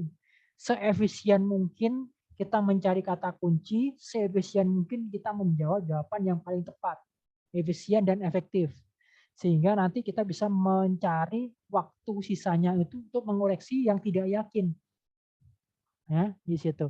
Itu. Jadi kalau ada nanti bisa menerapkan di semua soal, tidak hanya KMB dan Gadar, insya Allah nanti Anda bisa menghemat waktu bisa sampai 30 menit. Ya, nah, di situ. Karena kemarin ada beberapa siswa itu bimbingan saya itu dia bisa menghemat waktu 30 menit. Ya, untuk mengoreksi kembali jawaban-jawaban yang sudah mereka kerjakan. Ya, dengan metode yang sudah kita berikan di situ. Tapi tetap harus teliti ya, meskipun metode ini mudah diaplikasikan, tapi kita tetap harus teliti karena ada beberapa kasus itu yang mengecoh ya di situ. Itu yang penting. Caranya untuk teliti ya sering membaca soal, sering mengerjakan soal. Nah, itu caranya. Oke, jawabannya tadi sudah benar, sudah mengarah. Kita next ke soal berikutnya. Oke, oh ini sama dengan soal yang tadi di awal ya. Kita menggunakan hidrotracheostomi tadi. Kita tidak usah membahas kalau yang sama-sama, biar waktunya efisien. Kita akan membahas beberapa kategori yang mungkin sering keluar. Nah ini, apakah kategori triase? Kembali ke triase ya. Oke, cepat. Kira-kira ada yang membantu saya untuk menjawab? Jawabannya yang mana? Tadi sudah saya berikan kata kuncinya di awal. Ada nggak yang bisa membantu? Mungkin? Ada ya? Coba kita bahas ya. Apakah kategori triase pasien tersebut? Kalau kita sudah melihat triase, kita cari kata kuncinya. Tadi kan saya katakan apabila ada Ya, Pak. iya. Di mana kata kuncinya, Mbak? Itu Pak, tampak pada dadanya tertusuk bambu runcing. Dadanya itu kan berarti dekat jantung ya. Nah itu. Ya. Kalau dari saya kata kuncinya itu. Baik, oke. Baik, bagus ya. Itu sudah salah satu kata kuncinya. Sebenarnya tadi saya katakan kata kuncinya adalah ABC ya. Nah, apabila ada masalah pada ABC, ya apabila itu tidak segera dilakukan tindakan, kita harus melakukan bahwa itu masuk ke area merah atau resusitasi apabila nanti ada resusitasi. Ya, jadi benar jawabannya. Kalau kita lihat di sini, tadi selain yang disebutkan oleh Mbak Ismi tadi ya, kalau nggak salah. Kemudian kita lihat di sini data-data yang lainnya. Ya. Dia yang paling umum kita lihat yang pertama adalah nadi. Ya. Kemudian frekuensi nafas dan tekanan darah. Mas, Mbak, dan sebagainya. Salah satu tanda bahwa pasien mengalami masalah pada sirkulasi itu adalah tensi dan nadi. Ya kan?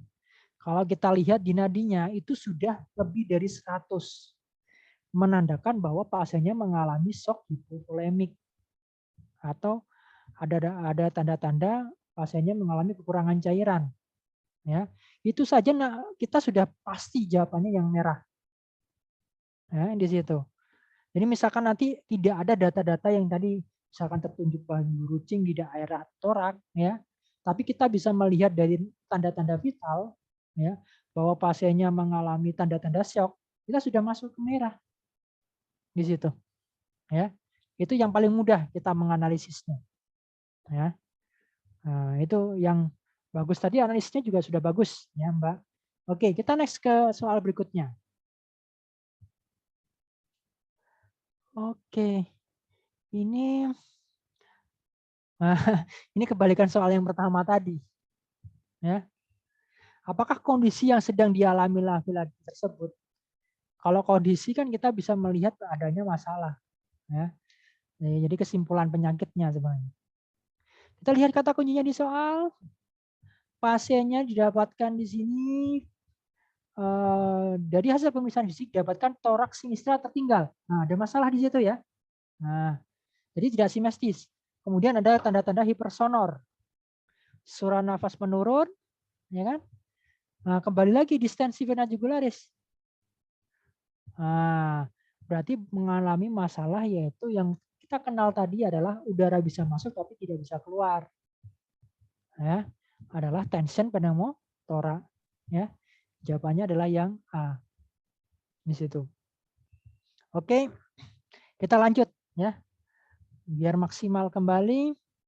Oke, ini kaitannya dengan BTCLS. Nah, BTCLS ya. Bagaimana langkah awal penatasan kedaruratan yang sesuai dengan tanda gejala pasien? Ayo bisa dibantu saya, pasien ini harus dilakukan apa kira-kira? Kira-kira ada yang bisa bantu?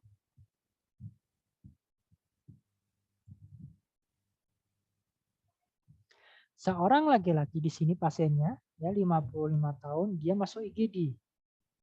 Kata kuncinya tadi sudah kita cek ya, yaitu penata laksanaan. Dari A sampai E, ini yang penata laksanakan semuanya B ini sebenarnya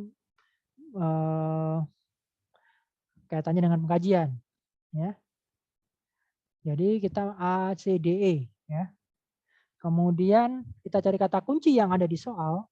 Di situ pasiennya di sini kondisi tidak sadar dengan riwayat diabetes mellitus. Hasil pemeriksaan didapatkan kulit kain dingin dan lembab. Dia sudah shock. Ya. Kemudian kulitnya dingin. Tekanan darahnya 100. Ya. Kalau kita lihat pasiennya sudah mengalami masalah pada sirkulasi. Nah, di sini data-datanya sebenarnya ada yang kurang. Ya, Mbak ya.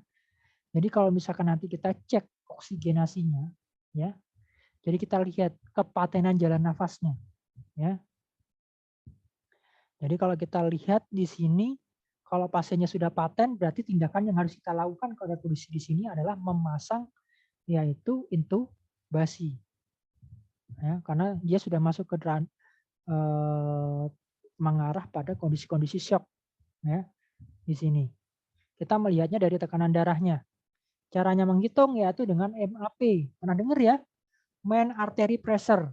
Nanti dicari ya di situ. Nah, ada rumusnya sepertiga PP.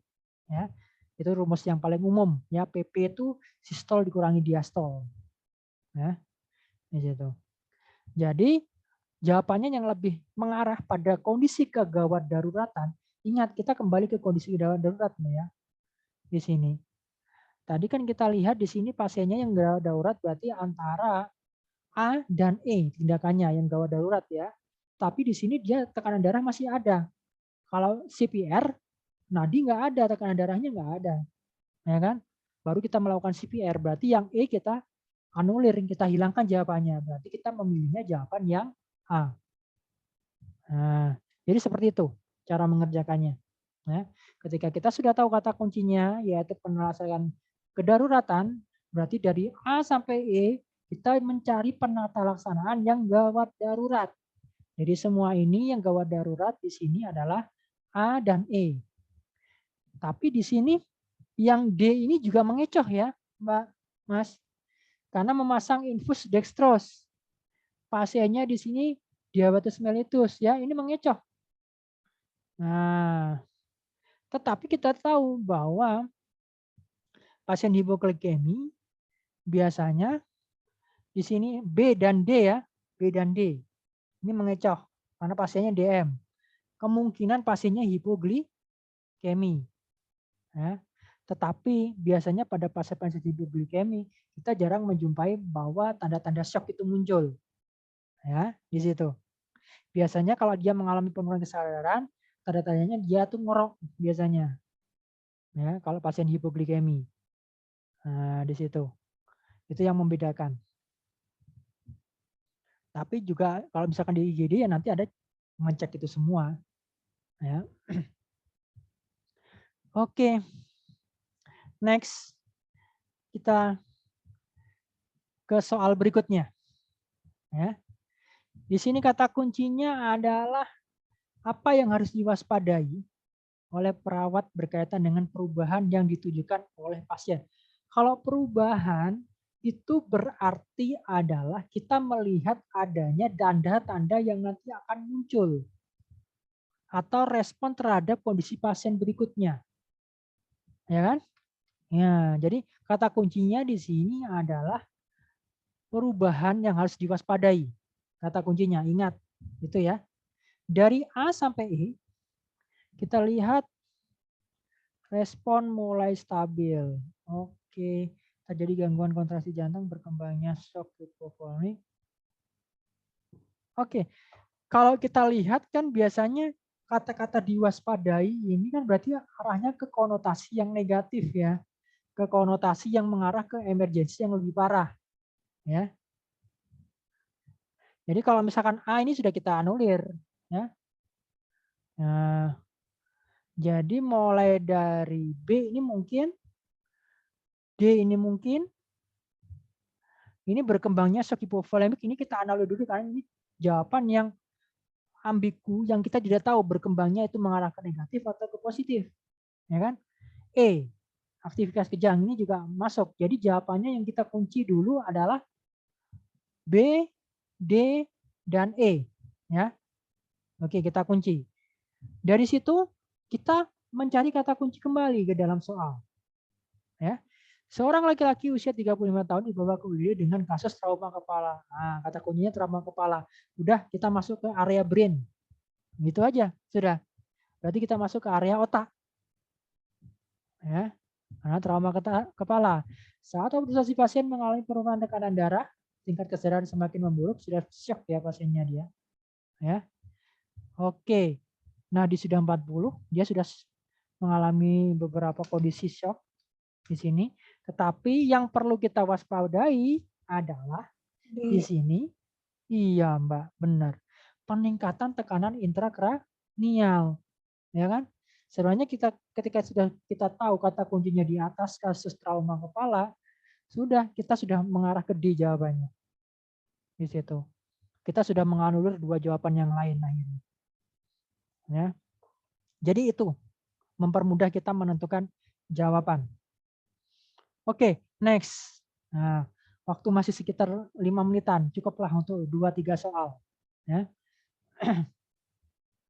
Oke, apakah langkah selanjutnya yang harus dilakukan oleh perawat? Berarti langkah tindakan yang harus kita lakukan untuk mengatasi kasus di sini. Ya. Nah, kalau kita lihat di sini antara A sampai E ini kaitannya dengan beberapa tindakan yang biasanya kita lakukan di emergency. Oke, memasang tourniquet pada bagian permukaan area yang mengalami luka terbuka. Mengangkat tungkai, menutup laserasi, memberikan kompresi dingin, melakukan penekanan arteri femororis, oke, melakukan pemasangan infus, oke, semuanya tindakan yang biasanya kita lakukan. Tetapi di sini kita lihat kata kunci yang lainnya. Seorang laki-laki 25 tahun, korban kecelakaan lalu lintas, mengalami luka terbuka di tungkai kanan, luka terbuka ya. Perawat melakukan penekanan langsung pada tungkai bawah. Nah, sudah dilakukan penekanan ya. Penekanan langsung, berarti sudah dilakukan penekanan. Nah, di sini. Ya. Ternyata tidak mampu menghentikan pendarahan. Nah, berarti kita anulir jawaban D tadi. Ya. Kita anulir. Jawaban C, D kita anulir. Tourniquet area mengalami luka terbuka. Tadi sama dengan kita melakukan penekanan, ya. Berarti kita anulir sudah, ya. Nggak mungkin kita lakukan lagi, ya kan? Karena sudah dilakukan dan hasilnya tidak mampu menghentikan pendarahan. Berarti jawaban yang tersisa adalah yang D, yang B dan yang E, ya. Jawaban tersisa di sini. Oke, berarti fokus tindakan selanjutnya di sini karena dia kata kuncinya sudah dilakukan penekanan, sudah dilakukan penghentian tapi tidak bisa untuk menghentikan pendarahan, berarti tindakan yang kita lakukan adalah untuk menghentikan pendarahan ya, Mas, Mbak. Kata kuncinya di situ. Menghentikan pendarahan. Berarti antara B dan E, yang E itu adalah resusitasi. Ya ini biasanya terkecoh kita. Ya. Biasanya paling banyak kita melakukan pemasangan infus. Karena kita khusus untuk melakukan resusitasi. Tapi di sini kita lakukan penghentian pendarahan. Dan di kenyataannya di IGD memang kedua tindakan ini dilakukan secara bersamaan. Ya, makanya saya katakan tadi, ini soalnya mengecoh. Ya. Tetapi kembali lagi, kita harus fokus menghentikan pendarahan di sini. Berarti mengangkat tungkai klien lebih tinggi dari posisi jantung itulah salah satu caranya. Ya, supaya aliran darah tidak mengarah ke daerah ekstremitas bawah. Ya, di situ. Itu salah satu sambil kita memasang infus akhirnya. Nah, di situ. Tapi kalau misalkan nanti tindakannya, misalkan pertanyaannya seperti ini, apakah langkah selanjutnya untuk mengatasi kondisi, misalkan kalau kondisi berarti kan kondisi shock pada pasien atau mengatasi resusitasi pada pasien atau mengatasi kekurangan cairan pada pasien, kita nanti tidak bisa menjawab A sampai D. Pasti kita menjawab jawabannya yang E. Ya. Jadi makanya penting sekali kita mencari kata kunci dari setiap pertanyaan. Ya, di situ. Itu yang perlu kita lakukan. Ya. Oke, soal selanjutnya. Ini dari tadi kita belum membahas diagnosa keperawatan yang ada di Gadar. Ya. Oke, apakah masalah keperawatan pada pasien tersebut? Kata kuncinya di mana kira-kira ini? Ada yang bisa membantu saya? Tadi sudah kita bahas sedikit cara menentukannya. Mungkin ada yang bisa membantu? Biar tidak ngantuk mungkin. Ya. Ini udah jam-jam mau jam 9, udah jam 9 ternyata. Ya, sudah 90 menit kita membahas soal. Ya. Oke, bonus ya. Satu lagi nih soal ya, nanti baru saya akan berikan beberapa tips dan mungkin poin-poin penting yang nanti mungkin bisa kita gunakan untuk bahan kajian kita di UKO. Oke, satu soal mungkin bisa membantu saya untuk menjawab. Coba jawab, Pak. Ya, boleh. Silakan. Silakan, Mbak. Mungkin Mbak Selina ya, tadi kalau nggak salah. Ya, pertanyaannya apakah masalah keperawatan pada pasien tersebut? Seorang laki-laki berusia 35 tahun diantar oleh keluarga ke UGD dengan kesadaran menurun. Berdasarkan anamnesis, pasien jatuh dari tangga kurang lebih 5 hari yang lalu, mual dan muntah 5 kali. Pemeriksaan fisik ditemukan pupil anisoko, kaku kuduk, hemiparase kontralateral, midriasis pupil, YCS 10, tekanan darah 130/80, nadi 88, suhu 37,8, RL 24 kali per menit, hasil CT scan, subdural hematoma. Jawaban saya adalah gangguan perfusi cerebral. Di kata kuncinya itu ada di kesadaran menurun, ada juga di GCS 10, itu sama hasil CT scan-nya subdural hematoma. Oke, benar Selina ya. Mbaknya benar sekali ya. Jadi seperti itu ya menjawabnya ya, teman-teman yang lainnya ya. Jadi caranya berarti tadi sudah tips kita sudah benar-benar kita terapkan ya. Jadi benar sekali jawabannya. Jadi kalau misalkan kita sudah tahu kata kunci di dalam pertanyaan, kemudian kita sudah tahu kata kunci yang ada di dalam narasi, jawaban di dalam A sampai E itu mudah kita mencari jawabannya. Ya. Apabila kita mengalami kesulitan. Berbeda kalau misalkan kita tidak tahu kata kuncinya. Anda nanti akan membaca soal itu, ada beberapa kasus itu bisa dibaca sampai 5 kali loh Mbak. Ya Mas. Jadi ada mahasiswa itu membaca soal sampai 5 kali tidak tahu jawabannya. Bahkan dia bingung antara jawaban ini atau ini. Ya kan? Karena dia tidak mencari kata kuncinya. Nah, di situ. Ya. Itu cara-cara yang mudah kita lakukan. Benar sekali Mbaknya ya, Mbak Selina ya. Itu sudah berarti aplikasi dalam pembahasan hari ini saya katakan bisa diterima dan bisa diaplikasikan ya di situ. Dan pesan saya jangan untuk KMB dan Gadar saja. Pesan saya ya. Anda bisa terapkan tips tadi di semua departemen. Ya. Di semua departemen, boleh nanti masuk ke anak, boleh ke maternitas, ya kan? Anda terapkan kata kuncinya tadi, cara mencarinya dan cara menjawabnya. Ya. Mungkin itu yang bisa saya bahas ya hari ini. Ya. Nanti sebelum saya akhiri karena waktunya hanya 90 menit yang diberikan untuk saya. Ya, jadi 1,5 jam kita sudah berkomunikasi mulai dari jam 7.20 tadi ya. Kalau nggak salah sampai sekarang sudah jam 21:02 ya. Sebelum saya akhiri, ada beberapa tips yang perlu saya berikan kepada teman-teman kompeten di sini ya atau calon-calon perawat nanti yang akan mengikuti uji kompetensi. Yang pertama adalah tolong diterapkan tips-tips saya tadi ke beberapa departemen untuk mengecek apakah benar, apakah sesuai ya. Kemudian sering membaca soal, sering mengerjakan soal. Masih ada waktu banyak ini ya. 2 mingguan ini banyak sekali waktunya menurut saya ya. Sangat banyak sekali. Bahkan seminggu pun siap kalau Anda sudah melakukan cara-cara yang sudah kita ajarkan tadi ya. Kemudian yang selanjutnya ada beberapa komponen yang mungkin nanti akan kita rasakan sering keluar ya. Yang pertama yaitu area untuk menentukan luka bakar. Soal-soal luka bakar biasanya sering keluar. Ya, jadi Anda petakan di situ. Ya. Kalau soal luka bakar biasanya kita disuruh tadi menentukan derajat yang pertama. Misalnya kita disuruh untuk menghitung, ya kan? Di situ. Kemudian kita disuruh untuk mengenali roll of nine. Itu yang luka bakar. Kemudian yang kedua yaitu soal-soal kegawat daruratan untuk menentukan prioritas penanganan ABC. Tadi itu sudah sering sekali keluar ya di situ. Itu yang kedua. Kemudian yang selanjutnya kaitannya dengan soal-soal diagnosa keperawatan ya.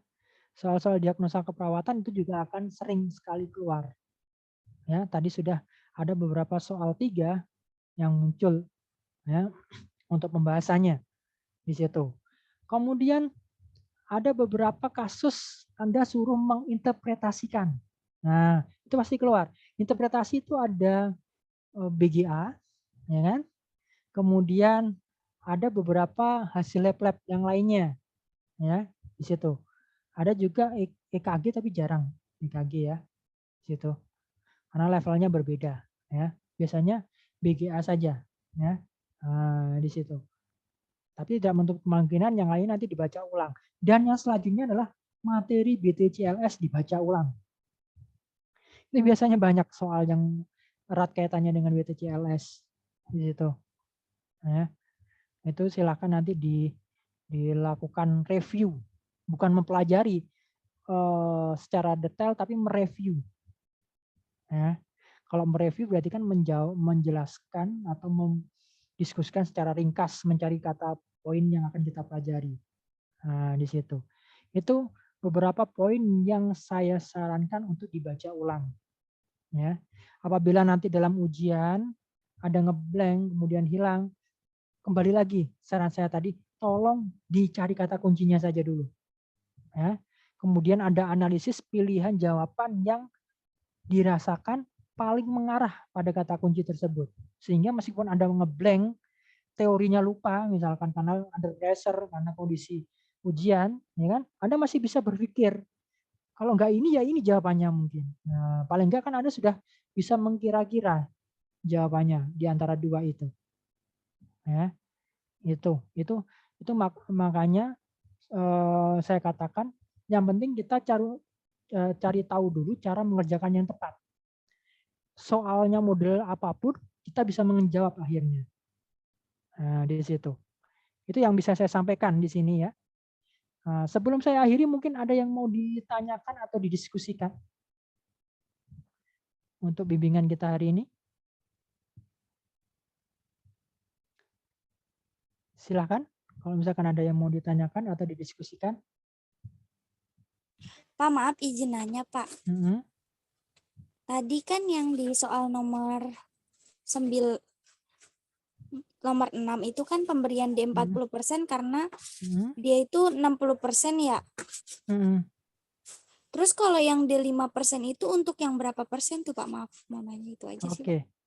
D5% itu biasanya untuk maintenance, Mbak. Ya. Jadi kita sudah melakukan penanganan, ya kan, tindakan awal untuk glukosanya sudah naik, ya.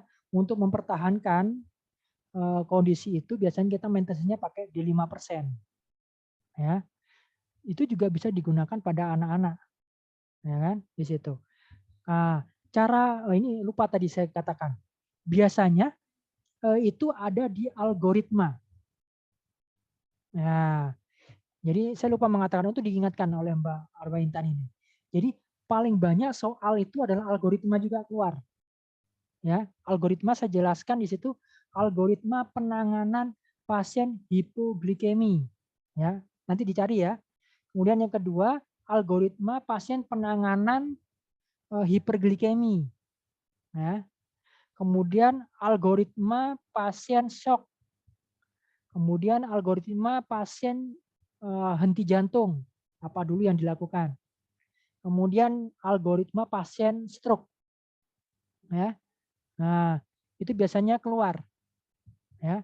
Jadi yang tadi kita bahas itu Mbak Arba Intan itu adalah salah satu algoritma. Jadi kalau misalkan kita menjumpai pasien, dia mengalami hipoglikemi, mengalami penurunan kesadaran dengan glukosa rentang, ada rentangnya di situ ya, sampai 60%. Penanganan yang biasanya kita lakukan pertama adalah memberikan dextrose 40%. Itu ada di algoritma. Ya, nanti kalau misalkan tidak bisa ditangani, bisa sampai kita bisa memberikan injeksi glukosa. Ya, kalau sudah maintenance dan sebagainya, kita bisa memberikan D5% dan sebagainya. Ya, itu tergantung dari algoritmanya. Ya, jadi untuk lebih yakin, Anda harus membaca itu. Ya, Mbak Arba, terima kasih Mbak Intan. Ya. Ya baik Pak, sama-sama. Maaf Pak, saya ulangi boleh ya Pak? Algoritmanya, algoritma pasien hipoglikemi, hiperglikemi, shock, henti jantung, sama stroke ya Pak? Iya, benar. Baik Pak, terima kasih ya Pak. Ya, sama-sama. Nanti dibaca ya algoritmanya itu. Nanti Anda mudah kok kalau sudah tahu algoritma itu, nanti Anda nggak usah berpikir lagi, oh pasti ini tindakannya. Nah gitu. Ya, karena sudah baku, itu tindakan sudah baku. Nah, situ. Ada lagi mungkin yang lainnya?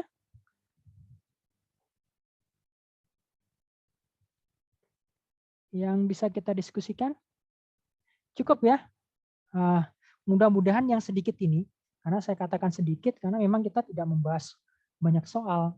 Hanya kita poin-poin saja, yang penting dari setiap pembahasan soal kita tahu kata kunci, belajar mencari kata kunci. Saya sebenarnya hari ini mengajarkan Anda untuk mencari kata kunci, ya, tidak untuk fokus ke KMB menyeluruh atau fokus ke Gadar secara komprehensif, tapi saya mengajarkan bagaimana Anda mencari kata kunci di semua lini soal. Ya, itu yang saya ajarkan hari ini.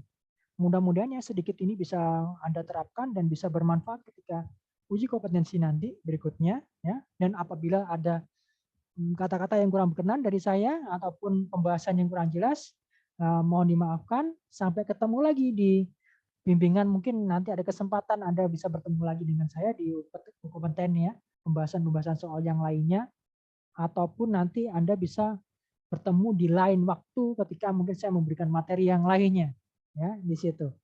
Ya, nanti bisa diingatkan kembali, mungkin kita pernah bertemu. Ya, mungkin itu saja yang bisa saya sampaikan. Kurang lebihnya saya mohon maaf. Ya, saya akhiri. Wassalamualaikum warahmatullahi wabarakatuh. Waalaikumsalam warahmatullahi wabarakatuh. Terima kasih Terima banyak. kasih, Pak. Sama-sama. Ini saya jadi host ya. Berarti kalau saya leave, berarti semuanya akan keluar ya. Oke.